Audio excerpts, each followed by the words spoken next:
एउटा भन्दा दुईटा राम्रो, दुईटा भन्दा तीनटा राम्रो, तीनटा भन्दा चारवटा राम्रो। विकल्पहरू जति धेरै हुन्छन् त्यति राम्रो। जति बढी विकल्प, ती विकल्पहरू मध्येमा सबैभन्दा राम्रो चोइस गर्न सकिन्छ, चुनाव गर्न सकिन्छ। सबैलाई यस्तै लाग्छ, तर एउटा एक्सपेरिमेन्ट यस्तो गरियो जसले यो सबै कुरालाई गलत साबित गरिदियो। सिना र मार्कले एउटा एक्सपेरिमेन्ट गर्छन्। उनीहरूले चाहिँ एउटा ज्याम बेच्ने पसल लिन्छन्।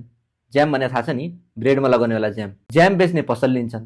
त्यसमा के गर्छन् कि एकचोटि 24वटा फ्लेभर राख्छन्। ज्यामको कतिवटा फ्लेभर राख्छन्, 24वटा फ्लेभर राख्छन्। अब नर्मली के लाग्छ कि 24वटा फ्लेभर राख्नु भनेको के हो, बढी व्यापार हुनु हो। तर ठ्याक्कै अपोजिट हुन्छ। कस्टमरहरू के गर्छन्, आउँछन्, 24वटा फ्लेभर नै हेर्छन्, कन्फ्युज हुन्छन् र केही नकिनिकन जान्छन्। अब उनीहरूले के गर्छन् भनेपछि 24वटाको ठाउँमा 6वटा राखेर ट्राई गर्छन्, 6वटा फ्लेभर राखेर ट्राई गर्छन्। अब 6वटा राख्दाखेरि के हुन्छ, 24वटाको तुलनामा बढी व्यापार हुन्छ। कस्टमरहरू आउँछन्, कन्फ्युजन क्रिएट हुँदैन, कुन चुज गरौँ भनेर कन्फ्युजन क्रिएट हुँदैन, किनकि 6वटा मात्रै हुन्छ। त्यही भएर उनीहरू चाहिँ किनेर जान्छन्, ज्याम किनेर जान्छन्। यही कुरालाई नाम दिएको छ चोइस प्यारालिसिस भनेर।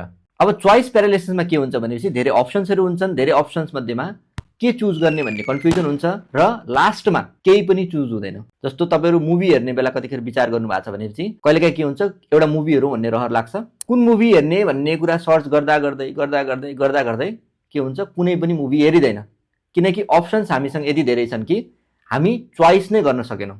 अब चोइस प्यारालिसिस केही समस्या हो भने यो समस्याको समाधान पनि केही न केही होला।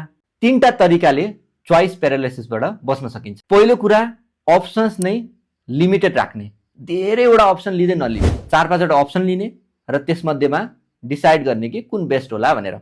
दोस्रो कुरा चाहिँ डिसिजन लिनुपर्ने, डेडलाइन तोक्ने, कति टाइममा चाहिँ त्यो डिसिजन लिनुपर्ने हो त। तेस्रो कुरा भनेको चाहिँ सबैभन्दा राम्रो अप्सन चुज गर्नेतिर नलाग्ने, किनकि सबैभन्दा राम्रो अप्सन चुज गर्ने प्रयासमा कुनै पनि अप्सन चुज नहुन सक्छ।